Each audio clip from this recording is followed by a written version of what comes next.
Benoît Saint-Denis, rappelez-vous, on avait lu ce tweet magnifique, enfin magnifique, on va dire bon, sympa, on va pas en faire tout un fromage non plus. Courage à CNews, C8 TV et les 400 personnes des équipes qui peuvent se retrouver au chômage injustement. La situation est honteuse. La France est pourtant un pays dans laquelle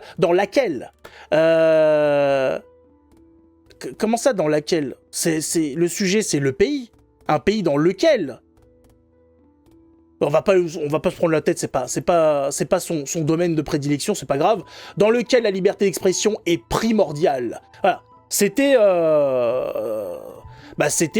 un tweet pour dire que ce qui se passait dans les médias détenus par Bolloré était un petit peu injuste. Voilà, que l'Arcom se serve de son pouvoir pour censurer un bord politique parce que ça leur déplaît. Il a dit c'est pas bien. Alors ça c'était avant. Depuis, comme d'habitude, Monsieur Benoît Saint-Denis se fait mettre un uppercut par les gauchistes et il revient en disant « Oh, non, on m'a pas compris, c'est toujours pareil avec lui. Hein. Mon précédent poste a été mal interprété. Voilà, on est tous des demeurés. Excuse-nous, Benoît, nos facultés intellectuelles ne sont pas au niveau des tiennes. Non, c'est pas de notre faute, tu sais, on est dégueu. Non, c'est-à-dire, voilà, un papier et mamie ressemblait à Jacouille la fripouille. Le point de départ était pas terrible. Automatiquement, la suite du projet, t'imagines bien que ça va pas faire... le cursus scolaire va être très court. C'est 2 mètres, hein, vraiment, et tu pars tôt le matin quand même. Hein. Et il ne s'agissait pas de soutenir un parti politique, des propos ou une idéologie, mais de rappeler que la liberté d'expression est un pilier de notre démocratie. Depuis quand, monsieur Benoît? Est-ce que tu as un historique ou pas? Parce que quand on regarde l'histoire de la 5e République, de la République, des 5 républiques, la liberté d'expression, c'est pas quelque chose qui était de près ou de loin un pilier. Hein. À la limite, un bouquin qui servait à caler une table. Voilà, vraiment, dans un coin sombre. Mais ça servait pas plus. Hein. Elle appartient à tous. Ouf. Ça se voit que tu connais pas beaucoup ton sujet.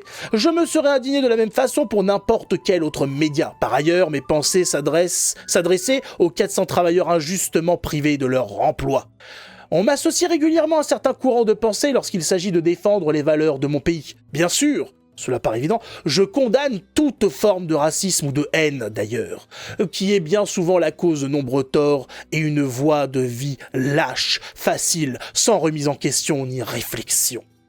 Ouais, fallait dire ça, oui, oui, bien sûr. Hein. On va dire ça aux gens qui se sont fait fracturer leur bagnole par le migrant algérien.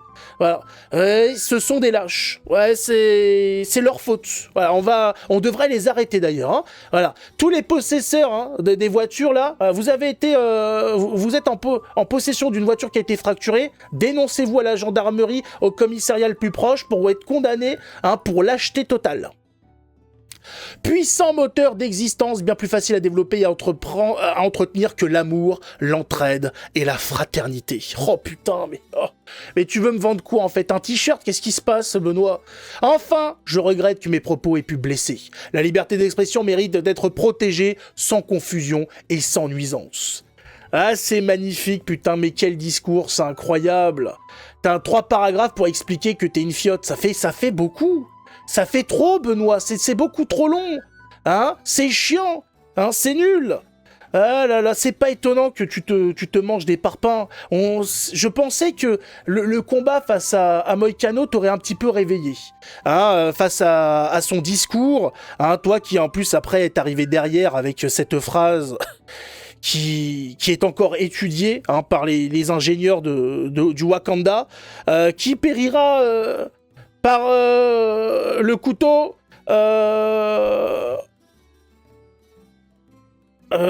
périra.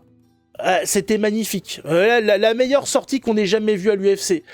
Mais on s'était dit, bon, il s'est fait remettre les idées en place. C'est le temps que après ça cogite et tout. Non, le type en fait ne change pas, toujours à se justifier. Il est non, alors oui, non, je suis fier, je défends des valeurs, mais lesquelles valeurs alors? Hein? Les valeurs de quoi? Les valeurs du Kama Sutra, comment ça se passe? Oh, c'est le prochain Michou. Oh, ça se trouve, il l'est déjà, il l'accepte.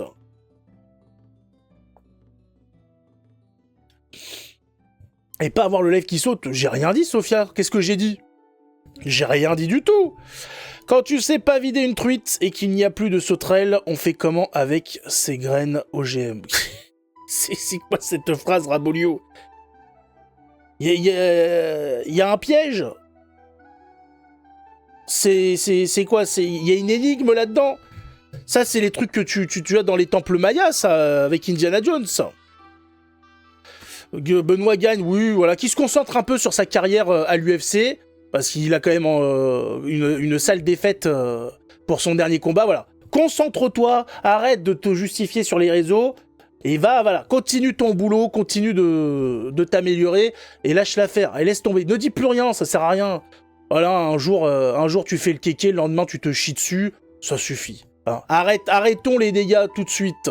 Il écoute sa bonne femme, je sais, sa femme qui est maître chien, faut le rappeler, amoureuse du journal Libération. Elle n'a pas hésité à les contacter pour faire un démenti suite à un soi-disant un possible rapprochement entre Benoît Saint-Denis et la fachosphère. Ah, c'est magnifique. C'est bien. Tu sais, Benoît, il y a les hommes qui choisissent le chèque et il y a les hommes qui choisissent l'honneur.